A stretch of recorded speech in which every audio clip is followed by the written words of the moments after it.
Assalamualaikum kalian. Apa kabar kalian? Semoga kabar kalian baik-baik aja ya. Nah, kita harus sama-sama tetap jaga kesehatan.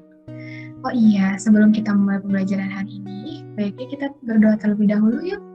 Berdoa menurut kepercayaan masing-masing.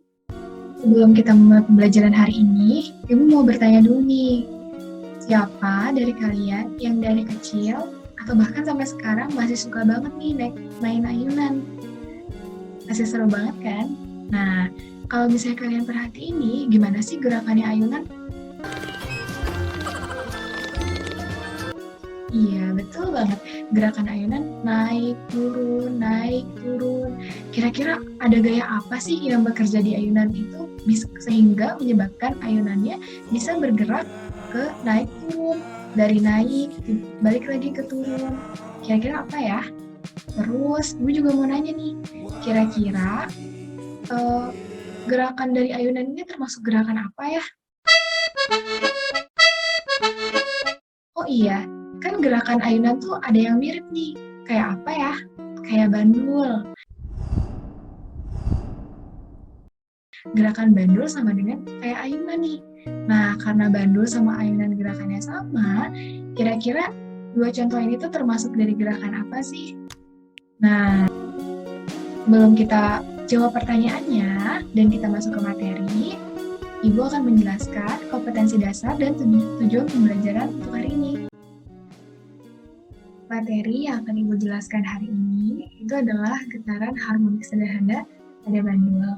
Nah, sebelum kita masuk ke materi, Ibu akan menjelaskan kompetensi dasar dan indikator pada pembelajaran hari ini. Kompetensi dasar pada hari ini itu adalah 3.11, yaitu menganalisis hubungan antara gaya, getaran dalam kehidupan sehari-hari, dan 4.11, yaitu melakukan percobaan getaran harmonik pada ayunan sederhana dan atau getaran unggas berikut presentasi serta makna fisiknya. Dan untuk indikatornya, yaitu yang pertama, Ibu mengharapkan kalian mampu menjelaskan pengertian getaran harmonik sederhana. Yang kedua, menganalisis secara fisika pada getaran harmonik sederhana pada bandul. Yang ketiga, menganalisis gaya pulih pada getaran harmonik sederhana pada bandul. Yang keempat, menjelaskan hubungan periode frekuensi pada getaran harmonik sederhana pada bandul. Yang kelima, yaitu menjabarkan persamaan energi mekanik pada getaran harmonik sederhana pada bandul. Dan yang terakhir, yaitu adalah kalian mampu mengidentifikasi aplikasi getaran harmonik sederhana dalam kehidupan sehari-hari. Nah, di sini Ibu akan menampilkan sebuah video. Bener sama pinguinnya. Bisa lihat pinguinnya lagi naik ayunan nih. Kalau kalian amati ada gerakan apa aja sih atau apa sih yang ada di pikiran kalian tentang gerakan ayunan ini? Kalau misalnya kita amati ya, gerakan ayunannya kan naik, turun, atau ke atas, ke bawah, atau bergerak bolak-balik terus nih. Tapi kalau kita amati juga, dia bergerak bolak-baliknya yaitu selalu melewati titik. Titik apa? Titik awalnya, dan terus bergerak bolak-balik secara teratur. Itu disebut dengan gerakan periodik atau gerakannya teratur. Nah, karena gerakan ini bergerak bolak-balik melewati titik apa? Titik setimbangnya dan bergeraknya secara teratur. Kira-kira gerakan apa ya? Lanjut lagi deh. Nah, jadi getaran harmonik sederhana itu apa sih? Nah, jadi kalau misalnya kita jabarkan, getaran itu adalah gerakan bolak-balik. Oh, sama kayak ayunan yang tadi nih. Gerakan bolak-balik secara periodik di sekitar titik seimbangnya. Nah, gerak periodik itu adalah gerak yang terjadi secara berulang dalam selama waktu yang sama, karena gerakannya teratur ya, sama kayak yang tadi ayunannya. Nah, jadi bisa kita simpulkan bahwa getaran harmonik sederhana merupakan gerakan bolak-balik benda melalui titik kesetimbangannya dengan banyaknya getaran dalam satu sekon konstan. Atau bisa juga getaran harmonis itu merupakan gerakan bolak-balik melalui suatu titik kesetimbangan secara periodik dengan amplitudenya yang tetap. Nah, tadi kan udah bahas ayunan nih, kira-kira apa lagi sih benda yang sama-sama bergerak harmonis yang tadi sudah di awal Ibu bilang. Bandul, betul banget. Kalau misalnya kita lihat, sama ya, gerakan bandulnya bergeraknya ke atas, ke bawah, ke atas, ke bawah, melalui titik kesetimbangannya. Nah, kira-kira ada gaya apa nih yang bekerja, yang menyebabkan si bandul tersebut bisa balik ke arah posisi kesetimbangannya? Nah, sebelum kita jawab, lanjut dulu ya. Nah, kalau misalnya kita amati nih dari gerakan bandul yang tadi, misalnya bandulnya tadi di titik B, kita beri simpangan, yaitu sebesar theta, lalu bandulnya ada di titik A. Nah, bandul tersebut akan balik lagi nih ke titik awalnya dia, ke titik posisi kesetimbangan yang di titik B. Kira-kira gaya apa? Yaitu ada gaya pemulih yang menyebabkan beban ini atau partikelnya bisa balik lagi ke posisi kesetimbangannya. Nah, apa sih, gimana sih untuk satu kali gelombang atau satu kali putaran tuh gimana sih ngitungnya? Nah, itu adalah dari titik B ke A, lalu bebannya balik lagi ke titik B, dan ke titik C, lalu balik lagi ke titik B. Nah, dalam gerakan bandul ini, ada periode nih. Kalian juga udah nggak asing kan sama periode, frekuensi. Periode itu apa sih? Periode itu adalah banyaknya waktu yang dibutuhkan dalam satu kali getaran. Nah, satu kali getaran itu tadi dari titik B ke A, lalu ke B lagi, lalu ke C, lalu ke titik awal lagi, yaitu ke titik B. Nah, untuk frekuensi itu adalah banyaknya getaran yang dilakukan beban atau partikel dalam 1 sekon konstan, dalam 1 sekon.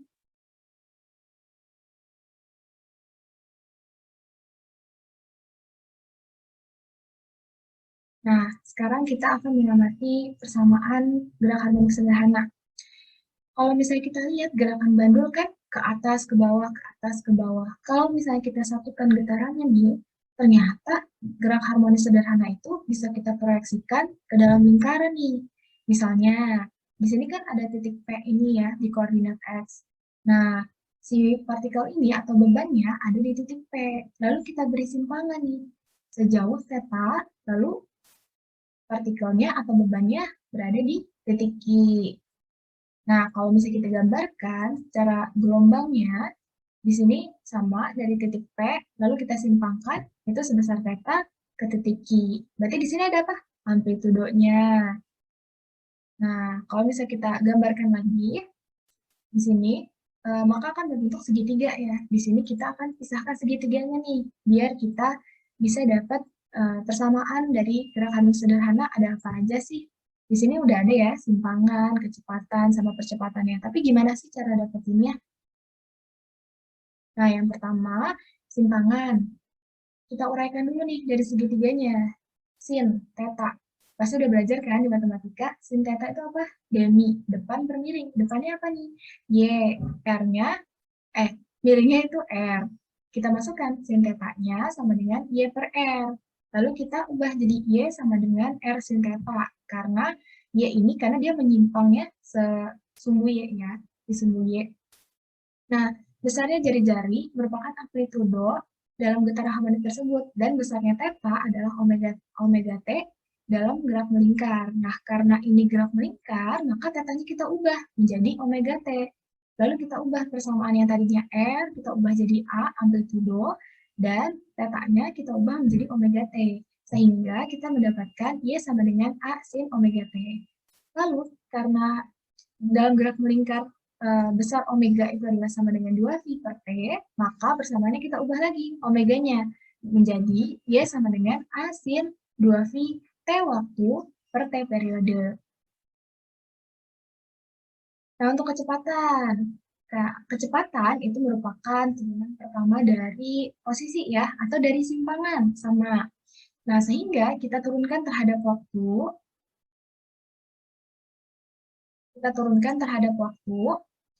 sehingga ddt dari atau dari posisi tadi simpangannya ddt A sin omega T, sehingga kita akan mendapatkan V sama dengan A omega cos omega T.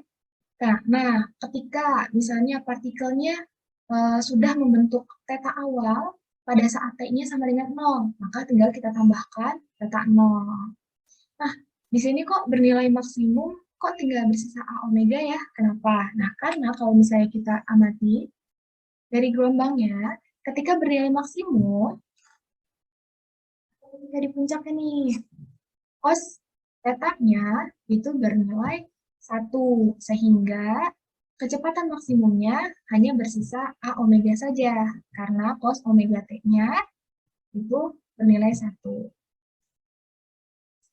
Nah, besar sudut omega T plus theta awal, theta 0, itu disebut sudut fase theta. Sehingga theta sama dengan omega T plus theta 0 sama dengan, karena tadi kita udah tahu ya, besar omega itu 2V per T atau 2V F.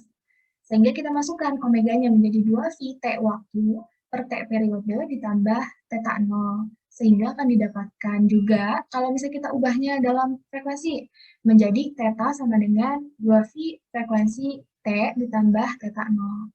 Nah, fase besi atau yang kalian juga tahu dalam gerak harmonik itu dirumuskan sebagai berikut. Besi sama dengan theta per 2V atau sama dengan T waktu per T periode ditambah theta awal per 2V. Nah, untuk beda fase dalam gerak harmonik itu adalah pengurangan ya antara fase awal, fase akhir dikurang fase awal. Sehingga tinggal kita kurangkan fase awal, fase akhirnya itu T2 per T periode ditambah theta 0 per 2V, lalu T2, T1 per periode ditambah theta 0 per 2V. Nah, akan didapatkan rumusan matematikanya yaitu beda fasenya sama dengan delta T waktu per T, di mana besinya itu fase getaran dan delta besinya itu adalah beda fase. Nah, yang terakhir untuk percepatan nih. Percepatan merupakan turunan pertama dari kecepatan, sehingga tadi persamaan kecepatan yang tadi udah kita dapat, tinggal kita turunkan juga terhadap waktu nih, ddt dari kecepatan. Kita masukkan A omega cos omega T plus theta 0-nya, maka akan didapatkan A sama dengan minus A omega kuadrat sin omega T plus theta 0. Nah, sama kayak tadi nih, sama kayak kecepatan, karena sama-sama ketika maksimum sin-nya bernilai 1, maka percepatan maksimumnya juga akan menghasilkan tinggal negatif A omega kuadrat, karena sin omega T plus theta 0-nya itu bernilai 1. Nah, di sini ada contoh soal nih. Kita baca bareng-bareng ya. Jadi, di sini ada sebuah benda bergetar harmonik bermula-mula dari titik setimbang dengan frekuensi 10 Hz dan mempunyai amplitudo 10 cm. Dan setelah bergerak selama 0,025 sekon, maka tentukan A, simpangan getarnya, ini kebalik ya, nggak apa-apa, B, kecepatan getarnya, C, percepatan getarnya. Nah, berarti kita ketahui dulu nih, ada apa aja nih? Ada frekuensi, ada amplitudo, sama ada waktu nih. Berarti tinggal kita tulis nih, yang diketahui, berarti ada frekuensinya, yaitu sebesar 10 Hz, dan amplitudonya 10 cm, kita ubah dulu ke dalam meter, T-nya itu 0,025 sekon. Yang ditanya apa tadi? Y, yaitu simpangannya, yang kedua kecepatannya, lalu percepatannya. Oke, berdasarkan tadi persamaan yang udah kita dapat nih, simpangan itu sama dengan A sin omega T sama dengan A sin 2VF T. Kita tinggal masukin aja nih nilai amplitudonya kan tadi kita ubah ke dalam meter dulu ya. 0,1 kali sin 2V, karena tadi adanya frekuensi ya, maka tadi omeganya kita ubahnya ke frekuensi. Nah, frekuensinya bernilainya 10, lalu dikali waktunya 0,025. Lalu tinggal kita kalikan nih semuanya, maka akan didapatkan 10 sin 0,5V. Nah, di mana sin 0,5V itu adalah 1, sehingga 10 dikali 1 sama dengan 10 cm. Jadi simpangannya itu sama dengan 10 cm. Lalu kita hitung kecepatannya. Nah, karena tadi persamaan juga udah ada ya, tinggal kita masukkan aja omega A cos omega T, kita masukkan, atau kita ubah dulu ya omeganya, karena ini adanya frekuensi, menjadi 2VF A cos 2VF T. Lalu kita masukkan menjadi 2V 10 kali 10 cos 2V kali 10 kali 0,025 sekon. Maka akan didapatkan hasilnya, oh ternyata kecepatannya 0 nih. 0 meter per sekon. Ini 0 meter per sekon ya. Nah, lalu untuk percepatannya nih, percepatannya sama kayak sebelum-sebelumnya. Tinggal kita menggunakan persamaan yang udah kita dapatkan tadi. Tinggal kita masukkan, kita ubah dulu omeganya ya menjadi 2VF ya.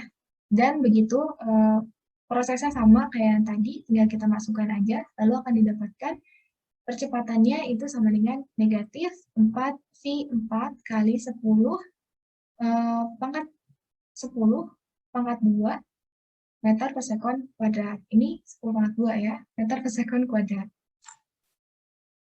Oke, tadi kan udah dibahas ya, apa sih yang menyebabkan si bandul atau ayunan bisa balik lagi ke posisi keseimbangannya, yaitu bekerjanya gaya pemulih. Nah, sekarang kita mau menjabarkan tentang gaya pemulih nih. Kira-kira dari gaya pemulih ini kita bisa dapetin apa sih? Nah, kalau misalnya kita amati dari gerakan bandul yang menyimpang atau menyimpang sejauh theta ya, pasti kan bebannya punya gaya berat ya.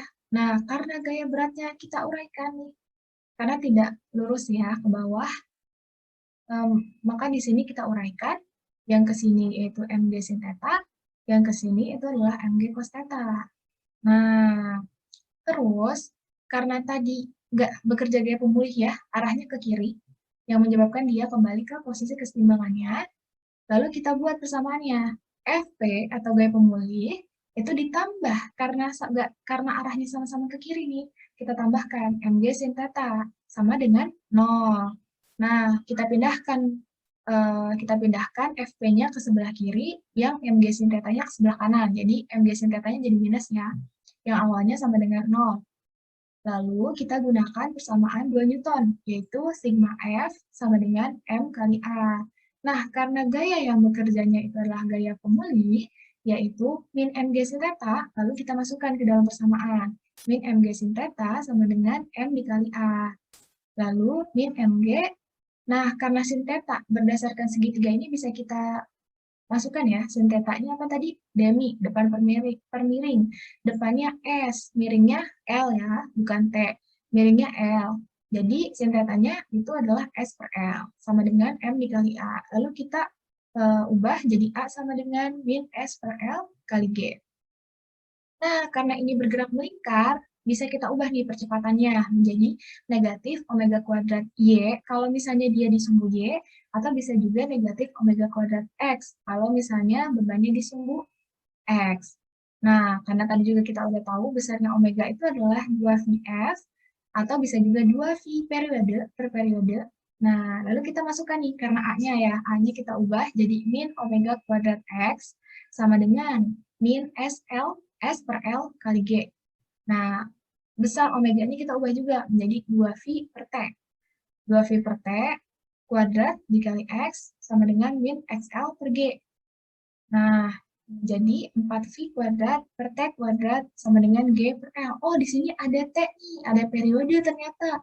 Oh, di sini juga kalau ada periode, berarti kita bisa menemukan frekuensi.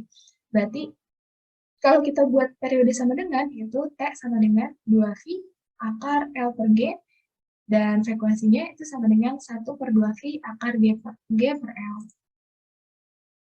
Nah, karena tadi bendanya bergerak harmonik sederhana, pasti dia ada energi dong. Energi apa aja sih yang berubah ketika bendanya melakukan gerak harmonik sederhana? Nah, yang pertama ada energi kinetik nih. Karena tadi dia bergerak, pasti punya kecepatan dong. Jadi, energi yang dimiliki benda yang bergerak harmonik sederhana karena kecepatannya nih. Atau bisa dirumuskan secara matematis, yaitu EK sama dengan setengah mv kuadrat. Dan tadi kan kecepatannya persamaannya udah kita dapat ya, yaitu V sama dengan omega A cos omega T, yaitu persamaan kecepatan pada gerak harmonik sederhana nih. Lalu kita masukkan ke dalam persamaan energi kinetiknya, maka akan didapatkan energi kinetik sama dengan setengah M omega kuadrat A kuadrat cos kuadrat omega T. Lalu yang kedua ada energi potensial. Energi potensial karena tadi dia naik turun ya, di bawah jadi di atas, berarti ada perbedaan ketinggian kan. Nah, energi potensial adalah energi yang dimiliki benda yang bergerak harmonis sederhana karena simpangannya. Yaitu, atau secara matematis, energi potensial sama dengan setengah kx kuadrat. Nah, karena tadi kita punya persamaan simpangan ya, simpangan gerak harmonik sederhana pada bandul, yang udah kita dapatkan, yaitu sebesar A sin omega. Lalu kita masukkan deh ke dalam sini, mau Y ataupun X ya, karena sama-sama simpangan. EK sama dengan setengah KA kuadrat sin kuadrat omega T. A-nya di sini adalah amplitudo. Nah, karena K itu sama dengan omega kuadrat, maka kita ubah juga nih. Jadi, EK sama dengan setengah M omega kuadrat A kuadrat sin kuadrat omega T. Dan yang terakhir itu adalah ada energi mekanik. Energi mekanik itu adalah jumlah energi kinetik dan energi potensial. Energi mekanik suatu benda yang bergerak harmonik sederhana tidak bergantung pada waktu dan tempat, karena nilainya selalu tetap. Itu sesuai dengan hukum kekekalan energi. Karena tadi penjumlahan energi kinetik dan energi potensial, tinggal kita tambahkan aja nih. Energi mekanik sama dengan energi kinetik ditambah dengan energi potensial. Kita masukkan persamaannya, yaitu setengah M omega kuadrat A kuadrat cos kuadrat omega T ditambah setengah M omega kuadrat sin kuadrat omega T. Lalu akan didapatkan hasilnya itu setengah M omega kuadrat A kuadrat cos kuadrat omega T plus sin kuadrat omega T. Nah, karena kalian juga udah belajar nih di matematika, itu adalah sudut istimewa ya. Sudut istimewa ya, cos kuadrat omega T ditambah sin kuadrat omega T itu bernilai 1. Sehingga akan bersisa energi mekanik sama dengan setengah KA kuadrat. Nah, gimana sih energi-energi yang ada aja? Yang adanya di gerakan bandulnya. Jadi, dari awalnya nih, bandulnya di titik B. Kita beri simpangan sebesar θ ke titik A. Nah, maka energi potensialnya itu bernilai maksimum dan energi kinetiknya semakin lama semakin menurun atau bernilai nol karena hanya bernilai maksimum sehingga energi mekaniknya akan sama dengan energi potensialnya. Nah, ketika bandulnya bergerak balik lagi nih ke titik B karena gaya pemulih, yaitu energi kinetiknya semakin lama semakin meningkat dan energi potensialnya semakin lama semakin menurun atau bernilai nol. Sehingga energi mekaniknya itu sama dengan energi kinetiknya. Nah, lalu ketika partikel atau bebannya menyimpang lagi nih ke titik C, maka hanya akan bernilai maksimum. Sehingga energi potensialnya semakin lama akan semakin naik juga nih. Dan energi kinetiknya semakin lama akan semakin menurun pula, sehingga energi mekaniknya akan sama dengan energi potensialnya. Nah, sekarang ada contoh soal nih. Kita bacakan. Sebuah benda yang massa 1 kg bergetar harmonik dengan amplitudonya yaitu sebesar 4 meter. Dan frekuensinya 5 Hz. Hitunglah energi kinetik, energi potensial, dan energi mekaniknya pada simpangannya 2 meter. Nah, yang pertama kita ketahui dulu nih. Diketahui dulu ada apa aja nih. Yang pertama itu ada massanya. Massa bendanya itu sebesar 1 kg. Lalu amplitudonya itu sebesar 4 meter, frekuensinya 5 Hz, dan simpangannya itu sebesar 2 meter. Lalu yang ditanya apa aja? Yang pertama ada energi kinetik, energi potensial, dan energi mekaniknya. Untuk menjawab pertanyaan ya, kita menggunakan persamaan tadi nih, ada kinetik, energi potensial, dan energi mekanik. Nah, persamaan yang tadi udah didapat yaitu adalah energi kinetik sama dengan setengah M omega kuadrat A kuadrat cos kuadrat omega T. Nah, cos kuadrat omega T-nya kita ubah dulu nih, jadi 1 min sin kuadrat omega T, yang kalian juga udah belajar ya di matematika. Nah, lalu A kuadratnya kita masukkan ke dalam. Jadi, A kuadrat min A kuadrat sin kuadrat omega T. A kuadrat sin kuadrat omega T. Kayaknya udah nggak asing ya. A sin omega T itu merupakan persamaan simpangan. Jadi bisa kita ubah jadi X simpangannya, X kuadrat. Karena di sininya kuadrat, tinggal kita kuadratkan. Sehingga EK-nya sama dengan setengah M omega kuadrat A kuadrat min X kuadrat. Oh, berarti udah bisa dimasukin nih. Tinggal kita masukkan. EK sama dengan setengah kali masanya 1 kg, A-nya amplitudonya 2V kali 5 ya, karena amplitudo 2V kali 5 kuadrat, kita masukkan, omeganya 2V kali 5 kuadrat, lalu karena ini omeganya ini ya, lingkaran, 2V kali 5 kuadrat, lalu kita masukkan amplitudonya itu 4 kuadrat dikurang 2 kuadrat. Sehingga EK-nya sama dengan 0,5 kali 100 V kuadrat dikali 12, sehingga akan mendapatkan energi kinetiknya itu sebesar 600 V kuadrat Joule. Nah, lalu energi potensialnya sama kayak tadi nih, kita masukkan, kita menggunakan persamaan yang tadi sudah kita dapat, yaitu setengah M omega kuadrat A kuadrat sin kuadrat omega T.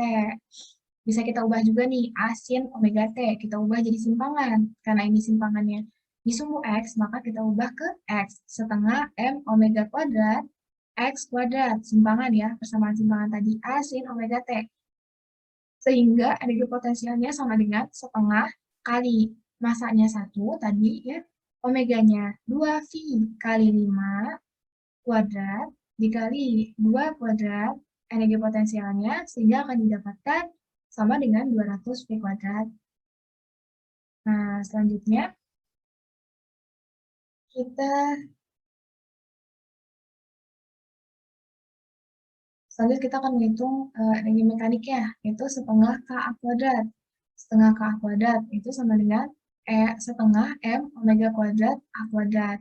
Sehingga energi kinetik sama dengan setengah dikali M-nya itu 1, dikalikan 2V kali 5 kuadrat dikali 4 kuadrat. Ini nilai masanya, ini omeganya, dan ini amplitudonya. Sehingga energi mekanik sama dengan 800 V kuadrat Joule. Nah, tadi kan contohnya ada bandul, atau bisa juga ada jam. Nah, ada jam juga nih. Baik jam pegas maupun jam rantai itu memiliki mekanisme pemutar dan terdapat roda gigi yang berputar dan menggerakkan jarum jam seperti halnya bandul yang bergerak ke kanan, ke kiri, atau naik turun ya. Berikut kuis yang bisa kalian kerjakan untuk mengukur kemampuan kalian mengenai materi yang sudah dijelaskan.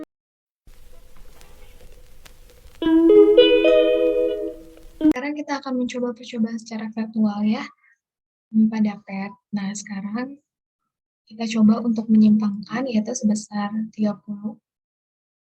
Nah, satu kali getarannya, gerakannya ini ya, dari posisi ini, posisi awalnya yang tadi kita simpangkan, ke posisi kesetimbangannya, lalu ke kiri, dan balik lagi ke posisi kesetimbangannya, dan balik lagi ke posisi yang kanan. Nah, itu disebut dengan satu kali getaran. Nah, sekarang kita akan mencoba waktu yang dibutuhkan bandul untuk melakukan satu kali getaran dengan masa 1 kilo, dengan masa 0,5 kg ya,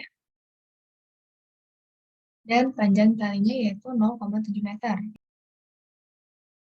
Oke, ternyata waktu yang dibutuhkan bandul untuk melakukan satu kali getaran itu adalah sebesar 1,669 sekon. Nah, sekarang kita akan mencoba mengubah masanya, apakah akan berpengaruh terhadap waktu yang dibutuhkan bandul untuk melakukan satu kali getaran. Kita ubah menjadi 1 kilo ya. Nah, sekarang kita akan menghitung. Ternyata sama. Dengan masa 1 kilogram, waktu yang dibutuhkan bandul untuk melakukan satu kali getaran juga, yaitu sebesar 1,69 sekon. Ternyata, dapat kita simpulkan bahwa massa tidak mempengaruhi waktu yang dibutuhkan bandul untuk melakukan satu kali getaran. Sekarang, kita akan mengubah sudutnya. Apakah sudut mempengaruhi waktu yang dibutuhkan bandul untuk melakukan satu kali getaran? Sekarang kita ubah sudutnya menjadi 60 derajat. Oke, mulai. Sekarang kita akan menghitung waktunya. Nah, ternyata dengan sudut tadi kita ubah menjadi 60 derajat juga, akan dihasilkan waktunya yaitu sebesar 1,69. Ternyata sudut juga tidak mempengaruhi waktu yang dibutuhkan bandul untuk melakukan satu kali getaran. Nah, sekarang kita akan mengubah panjang talinya. Apakah panjang tali mempengaruhi waktu yang dibutuhkan bandul untuk melakukan satu kali getaran? Kita akan mengubah panjang talinya menjadi 1 meter. Nah, sekarang kita akan menghitung waktunya.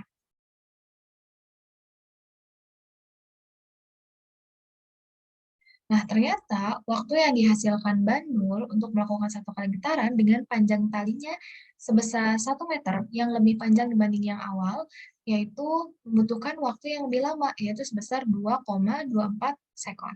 Nah, untuk membuktikan yang lebih jelas, kita akan mencoba langsung dua bandul agar terlihat lebih jelas gerakan kedua bandul yang berbeda.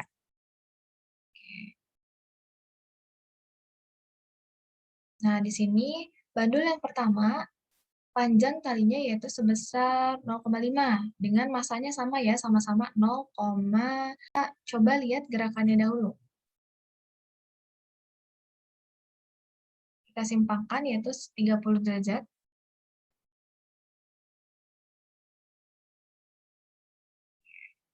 Bisa kita lihat ya, perhatikan gerakannya. Gerakannya dia sudah berbeda, yaitu yang pertama lebih cepat gerakannya dibandingkan dengan bandul yang kedua. Nah, sekarang kita akan mengukur apakah panjang talinya mempengaruhi waktunya sesuai yang kita dapatkan sebelumnya. Kita akan menghitung waktu yang dibutuhkan bandul untuk melakukan satu kali getaran yang bandul yang pertama dulu. Nah, ternyata waktu yang dibutuhkan bandul yang pertama untuk melakukan satu kali getaran itu adalah sebesar 1,36 sekon. Nah, sekarang kita akan menghitung bandul yang kedua.